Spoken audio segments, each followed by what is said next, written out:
ఓం నమ శివాయ. కార్తీక పురాణము 7వ అధ్యాయము.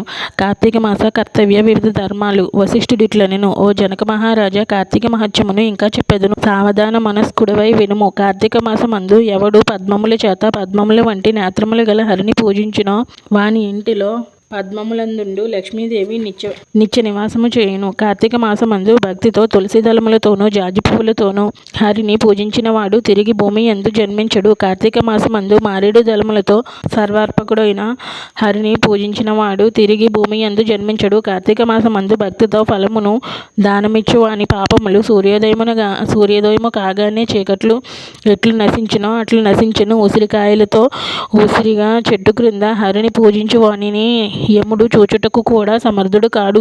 కార్తీక మాసమందు తులసి దళములతో సాలగ్రామమును పూజించువాడు ధన్యుడగును. ఇందుకు సందేహము లేదు. కార్తీక మాసమందు బ్రాహ్మణులతో కూడా వనభోజనము ఆచరించువాని యొక్క కోట్ల పాపాలు నశించును. కార్తీక మాసమందు బ్రాహ్మణులతో కూడా ఉసిరిగా చెట్టు దగ్గర సాలగ్రామమును పూజించువాడు వైకుంఠమునకు పోయి అచట విష్ణువు వలె ఆనందించుచుండెను. కార్తీక మాసమందు భక్తిచే హరి యొక్క ఆలయమందు మామిడి చిగురులతో తోరణములను గట్టువాడు పరమపదము పొందును. కార్తీక మాసమందు హరికి అరటి స్తంభముతో గాని పుష్పములతో గాని మంటపములను నిర్మించి పూజించువాడు చిరకాలము వైకుంఠమందు ఉండును. కార్తీక మాసమందు ఒక్కవారమైనను హరి ముందు దండ ప్రమాణములు ఆచరించు వారి పాప విముక్తులై అశ్వమేధ యాగ ఫలము పొందుదురు.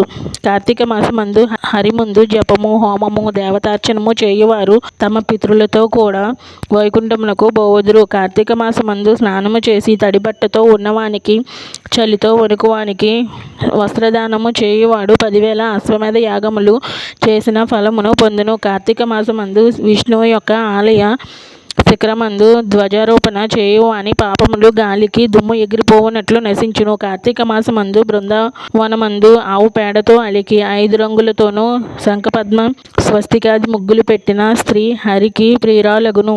కార్తీక మాసమందు విష్ణు సన్నిధిలో నందాదీపమును అర్పించిన పుణ్యము యొక్క గొప్పతనము చెప్పుట బ్రహ్మకు కూడా శక్యము కాదు. పార్వతీదులలో పెట్టిన దీపమునకు నందాదీపమని పేరు. ఈ నందాదీపము నశించిన ఎడల వ్రతవష్టుడగును. తిలలతోనూ ధాన్యముతోనూ అవిస పువ్వులతోనూ కలిపిన నందాదీపమును కార్తీక మాసమందు హరికి సమర్పించవలయును. నంద అనగా ఏకాదశి పూర్ణిమ మున్నగు పర్వదినములందు చేయనది. కార్తీక మాసమందు శివునికి జిల్లేడు పువ్వులతో పూజించిన వారు చిరకాలము జీవించి తుదకు మోక్షము పొందుదురు. కార్తీక మాసమందు విష్ణాలయ మండపమును భక్తితో అలంకరించు వారు హరిమందిరమునకు వెళ్ళుదురు. కార్తీక మాసమందు హరిని మల్లె పువ్వులతో పూజించు వాని పాపములు సూర్యోదయానంతరము చీకటి నశించినట్లు నశించును. కార్తీక మాసమందు తులసి గంధములతో సాలగ్రామమును పూజించువాడు పాప విముక్తుడై విష్ణులోకమును పొందును. కార్తీక మాసమందు హరి సన్నిధిలో స్త్రీ గాని పురుషుడు గాని నాట్యము చేసిన ఎడల పూర్వజన్మ సంచితమైన పాతకములు కూడా నశించును. కార్తీక మాసమును విష్ణాలయమందు అలంకారము చేయించువాడు వైకుంఠమందు సాయుధ్య ముక్తి పొందును.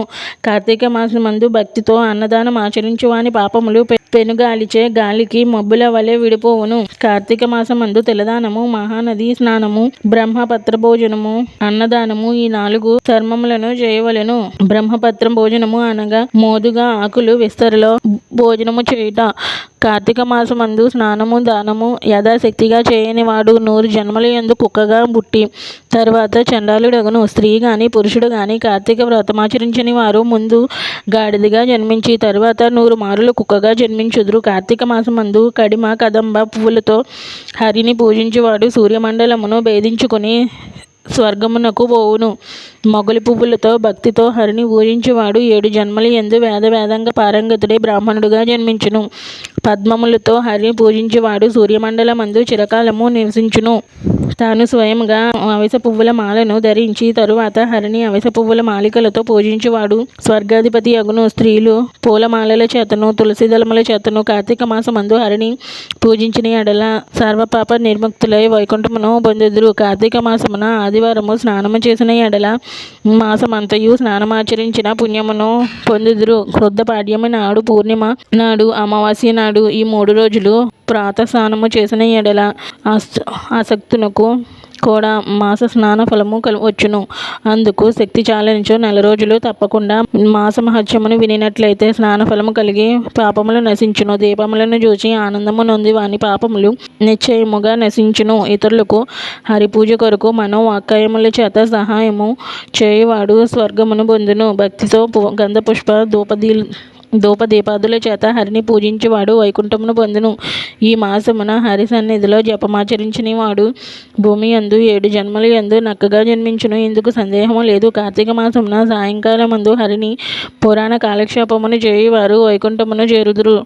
కార్తీక మాసమందు సాయంకాలమున ఆలయములందు స్తోత్రములను పఠించేవాడు స్వర్గలోకమున కొంతకాలం ఉండి తరువాత ధ్రువలోకము చేరి సుఖించును.